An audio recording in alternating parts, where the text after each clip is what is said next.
Bonjour à toutes et à tous et bienvenue sur On en parle. Et aujourd'hui, on va parler de The Order 1886.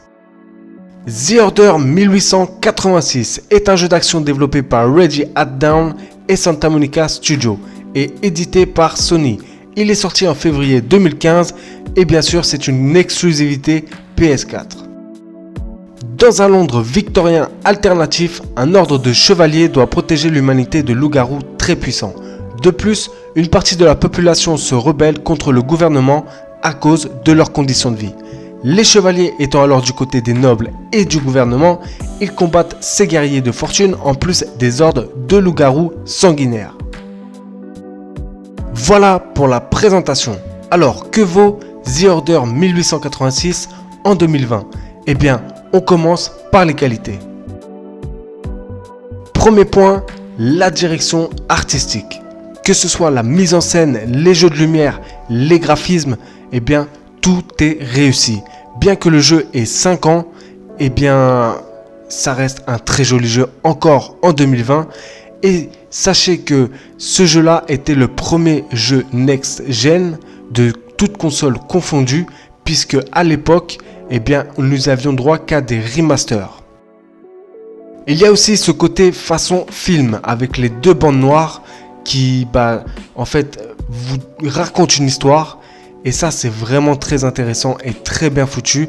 Surtout que les phases de gameplay et les cinématiques, s'enchaînent et on ne voit vraiment pas la différence. Bien que il soit très très joli, il y a certaines scènes qui sont assez inégales au niveau des graphismes, mais c'est pas très choquant. Et comme je l'ai dit, ça reste encore très joli, encore aujourd'hui. De plus, la vue caméra à l'épaule comme Resident Evil apporte de l'immersion. Deuxième point, l'univers. Alors moi spécialement je suis vraiment pas fan de ce genre d'univers, mais il faut reconnaître que derrière il y a vraiment eu du taf concernant l'époque victorienne qui est vraiment très bien retranscrite. En plus on a le droit à un petit clin d'œil à Jack l'Éventreur qui est cité quelquefois dans l'histoire donc de The Order 1886. Et surtout c'est cette ambiance, il y a une ambiance qui est vraiment pesante, assez glauque et très très bien réussie. Troisième point, le gameplay. Alors le gameplay, il y a du bon et du moins bon. Et ce que j'ai aimé dans ce gameplay, ce sont les phases qui sont très variées. C'est-à-dire que nous avons de l'action, beaucoup, et un petit peu d'infiltration et un petit peu de plateforme. Donc en fait ça casse un petit peu la routine et ça c'est bien. Nous avons aussi droit à des gadgets et des armes du futur qui à cette époque en vrai n'existaient pas et ils sont vraiment fun à utiliser et surtout ils sont bien pensés par rapport à l'époque. Quatrième et dernier point, la version française. Alors la version française est bonne, voire très bonne et j'ai vu aucune fausse note. Surtout que les voix sont vraiment adaptées aux personnages et ça c'est rare. Bon, maintenant passons aux défauts. Premier défaut, le scénario. Alors bien qu'il soit intéressant, il reste assez classique et surtout il n'est pas véritablement surprenant. Après l'histoire est sympa et ça se suit. Deuxième défaut, les QTE. Ils sont vraiment trop présents. Comme je l'ai dit, c'est un gameplay à l'ancienne et franchement, avoir les yeux rivés sur l'écran parce que tu es obligé d'appuyer sur une touche, ça me saoule un petit peu, je vais pas vous mentir, et ça doit saouler quand même pas mal de gens. Après, bon, c'est pour être dans l'immersion, je peux comprendre. Mais le problème, c'est que par exemple, il y a une scène où je devais rentrer dans une salle et le personnage principal, il comptait donc 3, 2, 1 et pour passer par exemple de 3 à 2, il fallait appuyer sur une touche. Enfin voilà, c'est des trucs qui m'énervent. Bon après comme je l'ai dit, c'est quand même un gameplay à l'ancienne. Troisième défaut, la durée de vie. Comptez entre 5 heures à 7 heures de jeu, selon bien sûr votre rythme ou votre façon de jouer. Mais c'est vrai que c'est court. D'un autre côté, Moi spécialement, je l'ai mis dans les défauts parce que c'est vrai que c'est un défaut, mais spécialement je préfère un jeu rythmé qui soit court que un jeu long qui soit pas rythmé du tout et qu'il y ait des temps morts. Là spécialement, c'est du début jusqu'à la fin, il n'y a pas vraiment de temps mort.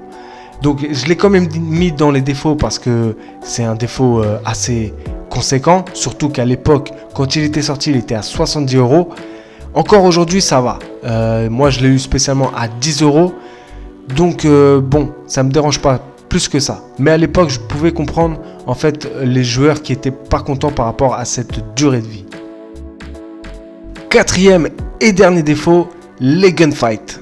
Alors les gunfights au tout début sont assez mous. Bon, c'est un petit peu normal, mais au fur et à mesure deviennent plus dynamiques parce qu'on a des meilleures armes. Mais en fait, le problème c'est que sur certaines scènes, les gunfights sont trop longs.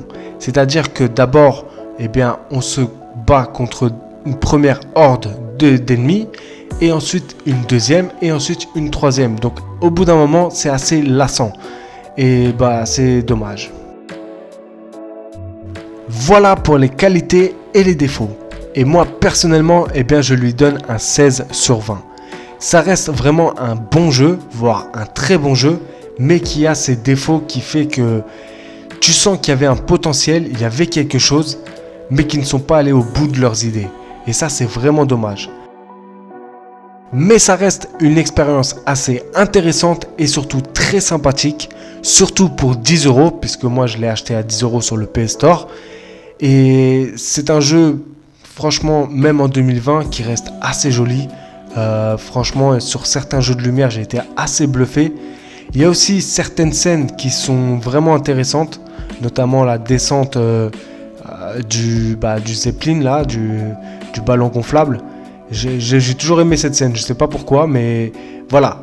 En tout cas, foncez, je vous le conseille pour 10 € en tout cas, ou même 5 €, même gratuit, hein, si vous avez la possibilité de l'avoir gratuitement. En tout cas, ça reste un bon jeu. Voilà, la vidéo se termine et j'espère que vous avez apprécié cette vidéo. Et bien sûr, si c'est le cas, likez, ça fait toujours plaisir. Si vous avez des choses à dire, laissez un commentaire, ça aussi ça fait plaisir. Et bien sûr, si toi qui vois cette vidéo et qui n'est pas abonné à ma chaîne, je t'invite à t'abonner, c'est une chaîne polyvalente et il y aura sûrement un thème qui t'intéressera. Sur ce, moi je vous dis à bientôt pour de nouvelles vidéos, prenez soin de vous, au revoir.